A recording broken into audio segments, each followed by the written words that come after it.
লাশ পালায়, এখানে লাশ পালায় এবং যারা ছিল তাদেরই অবস্থা খারাপ এবং যারা সুস্থ তাদেরকে বের করছে, না করলে মানুষের অবস্থা খুবই খারাপ।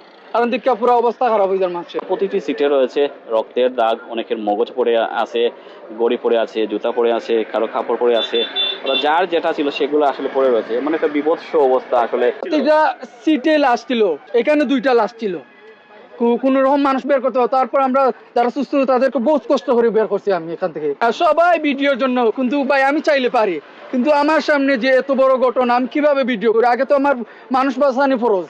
যে বাসের যে ভিতরে অংশটা যদি বলে থাকি, এমন কোনো সিট নেই, এমন কোনো জায়গা নেই যে বাসের অক্ষত রয়েছে। সিলেটের উসমানীনগর উপজেলার কাশেকামন নামক স্থানে আজ সকাল 7টা 10 মিনিটের সময় ইউনিক এবং বেঙ্গল পরিবহন বাসের মধ্যে মুখোমুখি সংঘর্ষে এখানে মোট 8 জনের মৃত্যু হয়, স্পট 7 জন মৃত্যু হয়। ওসমানী মেডিকেলে যাওয়ার পর একটা শিশু, 3 বছর শিশু মারা যায়।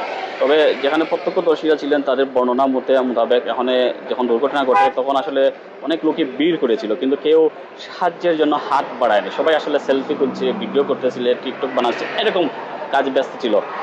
যারা আসলে এ ধরনের কাজে ব্যস্ত ছিলেন তাদের প্রতি আমরা ধিক্কার জানাই। আসলে এরকম মানবিক বিপর্যয়ের সময় আমাদের উচিত মানুষের সাহায্যে এগিয়ে আসা। ইউনিকের যে অবস্থা দেখলাম, মানুষের যে অবস্থা, তারপর আমি তাড়াতাড়ি আগে ফার্স্ট আমি সবার আগে গাড়ি ঢুকছি, ঢুকে এই তো আমি ভাঙছি আগে ভাঙ্গা। যারা সুস্থ ছিল তাদেরকে আমি তাড়াতাড়ি বা করছি, কারণ এইরকম লাশ, এখানে লাশ পালায়, এখানে লাশ পালায় এবং যারা ছিল তাদেরই অবস্থা খারাপ এবং যারা সুস্থ তাদেরকে বের করছি, না করলে মানুষের অবস্থা খুবই খারাপ। কারণ দীক্ষা পুরো অবস্থা খারাপ হয়ে যায় মানুষের। প্রথম আমি 6-7 জনকে উদ্ধার করছি, তারপর ফায়ার সার্ভিস চাইছে, তাদের সাথে আমি আরো 13 জন উদ্ধার করছি এবং যাদেরকে উদ্ধার করছি খুবই মরমে, কিন্তু অবস্থা খারাপ। প্রতিটা সিটে লাশ ছিল, কারণ প্রতিটা সিটেই লাশ, এখানে 2টা লাশ ছিল, কোনো রকম মানুষ বের করতে হবে। তারপর আমরা যারা সুস্থ তাদেরকে বহুত কষ্ট করে বের করছি আমি এখান থেকে। আর সবাই ভিডিওর জন্য, কিন্তু ভাই আমি চাইলে পারি, কিন্তু আমার সামনে যে এত বড় ঘটনা আমি কিভাবে ভিডিও করি? আগে তো আমার মানুষ বাঁচানো ফরজ এবং তারপর আমি নিজে উদ্ধার কাজে নামছি এবং আমার ভাই আসলো এবং আমার চাচাতো ভাইরা আসলো, 4-5 জন। আমরা এই আজ সবগুলা মানুষ এখানে ভিড় ছিল, কিন্তু একটা মানুষের ধরে না, তারা ভিডিও করে, পান করে। কিন্তু তারপর ফায়ার সার্ভিসে ফোন দিয়ে এর ভিতরে তারা 5 মিনিটের ভিতরে, তার ফায়ার সার্ভিস আসার পর আমরা একটা যে আশা করছি যে আমরা উদ্ধার করতে পারবো এখন।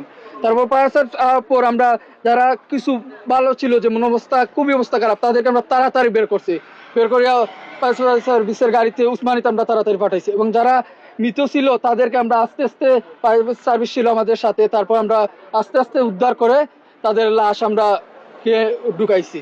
আর আমরা যে বাসের যে ভিতরে অংশটা যদি বলে থাকি, এমন কোনো সিট নেই, এমন কোনো জায়গা নেই যে বাসের অক্ষত রয়েছে।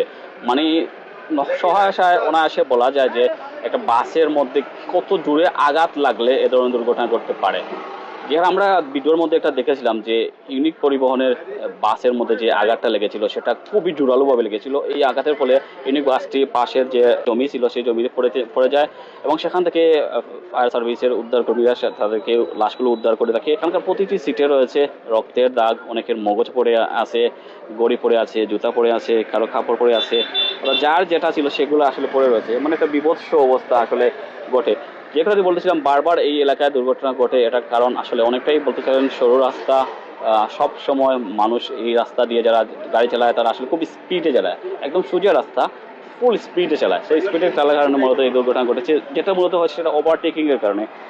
বাসের পুরোটা অংশ বর্ণনাতীত, অর্থাৎ বলা যায় যে এখানে যারা আহত আছেন, আহত আমরা জানি মোট 13 জনের মতো আহত আছেন, তাদের অবস্থা মুমূর্ষু। তাদেরকে Sylhet MAG Osmani medical college হাসপাতালে পাঠানো হয়েছে এবং যারা মৃত আছেন তাদেরকে শেরপুর যে হাইওয়ে পুলিশ স্টেশন আছে সেখানে পাঠানো হয়েছে। অর্থাৎ এই ছিল সর্বশেষ। আমি সুজন আহমেদ, যুক্ত আছি সিলেটের ওসমানীনগর থেকে। মহিলা একজন, আর একটা বাচ্চা গিয়ে উসমানিতে। এখানে আমি এখানে দেখছি এখানে 7 জন মারা গেছে, 7 জন 6 জন পুরুষ।